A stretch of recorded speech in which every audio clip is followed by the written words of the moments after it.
Welcome, and welcome back to the latest edition of Brandler Bits. I'm Jeff Brandler. Our resilience keeps getting tested over and over and over again. Resilience is defined as adapting well in the face of adversity, trauma, tragedy, and threats or significant sources of stress. Wow, have you met 2020? The year of our resilience.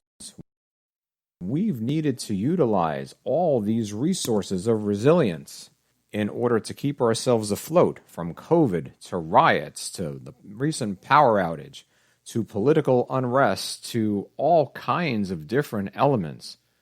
Our resilience has kept us going strong, going through, getting on top of the stress.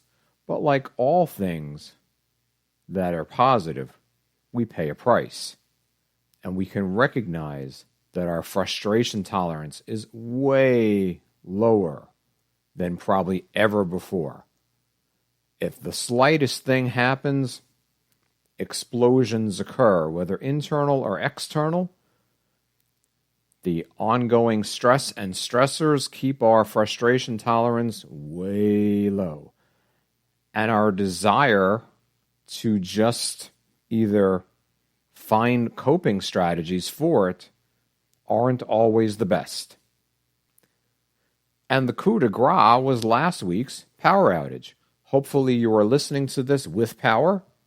The power outage brought out the latest chapter of the roller coaster of emotions, from anxiety to anger to frustration to fear, and the ongoing one more thing we have no control over, and one more thing that we don't know how it's going to work out.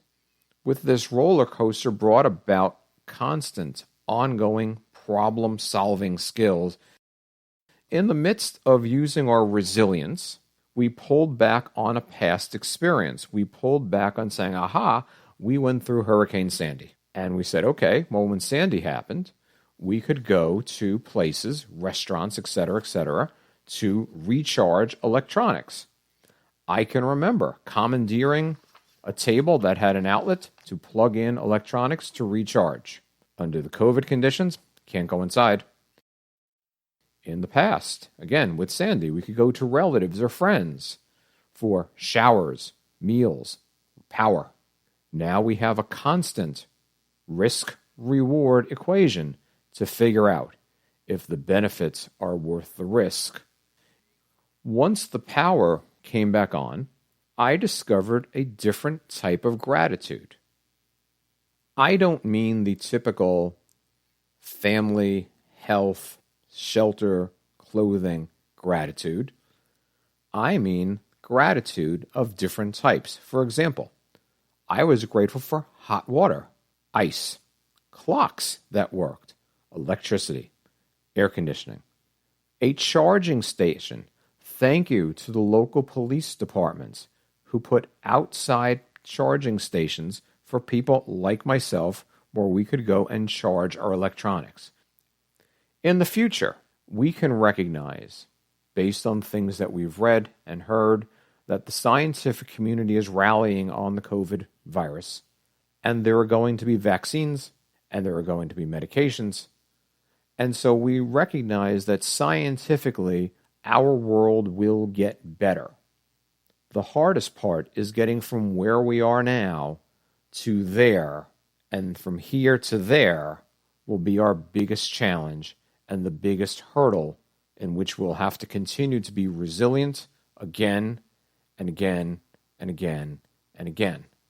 But because we have been so resilient and will continue to be so resilient, there are 4 things that we can do to continue to utilize our resources effectively.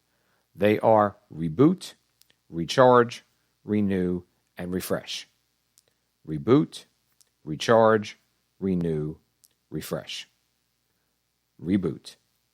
A computer reboots. It starts over. We have to start over. We have to start thinking about things differently and accepting that this world that we live in is our normal. Recharge. Something we all did during the latest power outage. It's plugging into relationships, plugging into things that matter, plugging into causes, getting outside of ourselves and looking at other people who have things way less than we do to be able to do something that's not about us. Renew. When we renew, we do something again. We restart again and again and again and again. So each and every day, we can use our one day at a time thinking. We can use mindfulness. We can use meditation. We can use yoga. We can use hypnosis. We can use exercise. All kinds of good, healthy coping skills that will help us renew each and every day. And lastly, of the four, it's refresh.